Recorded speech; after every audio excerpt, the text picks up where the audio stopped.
ওই জায়গা থেকে সামহাও আমার কাছে ফিল হয়েছে যে আমি তো আমার রেভিনিউ দিয়ে দিচ্ছি। না বুঝেই অনেক সময় টাকা দিয়ে দিয়েছে অপবিশ্বাস বুবলিকে, এমন কথা বলে রীতিমতো ভাইরাল হলেন অপবিশ্বাস। তো ওই আমি দেখলে হয় কি আমার কাজে হ্যাম্পার হয়। তো এটা আমি বলেছি, আবারও বলতে চাই, আমি লোক রেখে দিয়েছি সোশ্যাল মিডিয়াতে, কারণ সোশ্যাল মিডিয়াও তো মেনটেন করতে হবে। কারণ আমি আমার অজান্তে আমার রেভিনিউ শেয়ার করছি, কারণ ওই দিকের পার্টের তো কোনো পাবলিসিটিই নাই।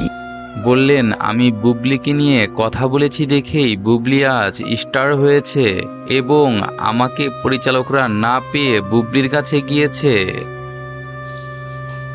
আমার মনে হচ্ছে যে আমার 100%-এর মধ্যে 30% রেভিনিউ আমি কাউকে শেয়ার দিয়ে দিচ্ছি।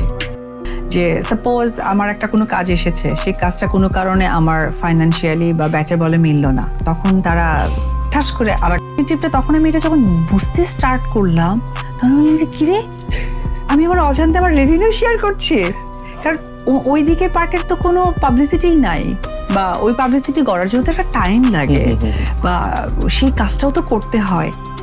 তারা তো আমাকে পছন্দ করে, আমার কাজ দেখেছে, আমার কাজের জায়গা থেকে তাদের কাছে আমার পরিচিতি এসেছে। কিন্তু যে মানুষটি লেখে, মানে আমি লেখার পরে পরিপক্ষ যখন আরেকটা লেখা আসে তখন তো পাবলিসিটি হয়। আমি পরে মনে হচ্ছে আমি বোকার মতো কাজ করছি, আমি আমার 30% রেভিনিউ কেন মানুষকে শেয়ার দিয়ে দিচ্ছি।